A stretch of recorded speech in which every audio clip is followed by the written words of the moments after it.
আসসালামু আলাইকুম। আজকে দেখাবো নরসিংদীর বিখ্যাত মাসকলাই ডাল দিয়ে গরুর মাংস রান্না। এখানে আমি হাড্ডি চর্বি মাংস নিয়েছি। মাংসটি একটু মাখিয়ে নেব।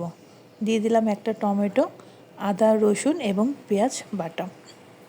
এখানে প্রায় 3 টেবিল চামচ পরিমাণ আদা রসুন পেঁয়াজ বাটা একসাথে বেটে দিয়েছি। হলুদের গুঁড়া 2 চা চামচ, জিরার গুঁড়া 1 চা চামচ, আর ধনের গুঁড়া 2 চা চামচ, গরম মশলার গুঁড়াও 1 চা চামচ, মরিচের গুঁড়া দিয়ে দিব 2 চা চামচ। আর এখানে মোটামুটি আমি সব বাটা মশলাগুলোই ব্যবহার করেছি। লবণটা অবশ্যই স্বাদ মতো দিয়ে দিব, সরিষার তেল আর পেঁয়াজ কুচি প্রায় 1 কাপ, কয়েকটা কাঁচামরিচ এবং তেজপাতা দিয়ে খুব ভালো করে আমার এই মাংসটা আমি মাখিয়ে নিব। মাখানো হয়ে গেলে খুব বেশি পানি দিব না, যাতে মাংসটা সিদ্ধ হয় সেমন করে ভালো করে পানি দিয়ে চুলার উপর বসিয়ে দিব। তো মোটামুটি আমার মাংস মাখানো শেষ এবং পানি দেওয়া শেষ, এখন চুলার উপর বসিয়ে দিব। এদিকে মাসকলার ডালটা একটু রেডি করব। আমি প্রায় 1 কাপ পরিমাণ মাসকলার ডাল আধা ঘন্টার জন্য পানিতে ভিজিয়ে রাখবো।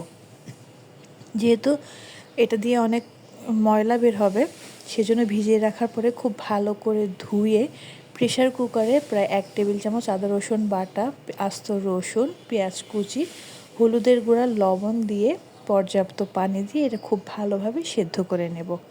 প্রেশার কুকারে ওইটা সেদ্ধ হচ্ছে, এদিকে মাংসটাও আমার প্রায় হয়ে আসছে। তো যখনই মাসকলার ডালটা সেদ্ধ হয়ে যাবে, ডাল ঘুটনি দিয়ে ঘুটে আমি রান্না করা মাংসটা এখানে মিশিয়ে দিব। মেশানো হয়ে গেলে এখন একটু বেরেস্তা বা একটু বাগার দিয়ে দেবো। নিয়ে নিলাম সামান্য সরিষার তেল, 4-5টা আস্ত শুকনা মরিচ, রসুন পেঁয়াজ কুচি, কয়েকটা কাঁচামরিচ এবং দিয়ে একটু লাল লাল হয়ে আসলে বাগার দেওয়া শেষ। তৈরি হয়ে গেল আমার মাসকলার ডালের গরুর মাংস রান্না। আমার রান্নাটা কেমন হয়েছে জানাবেন। আমি কেমন রান্না করতে পেরেছি সবাই আপনাদের কমেন্টে জানাবেন। আপনারা কিভাবে রান্না করেন সেটাও আমাকে জানাতে পারেন। তো আজকে গরম গরম ভাত আর মাসকলার ডাল দিয়ে গরুর মাংস রান্না। রেসিপিটি কেমন লাগলো এবং লাইক শেয়ার কমেন্ট করে সবাই পাশে থাকবেন। আজ এ পর্যন্তই। পরবর্তী রেসিপি দেখার জন্য আমন্ত্রণ রইল। ধন্যবাদ সবাইকে। আল্লাহ হাফেজ।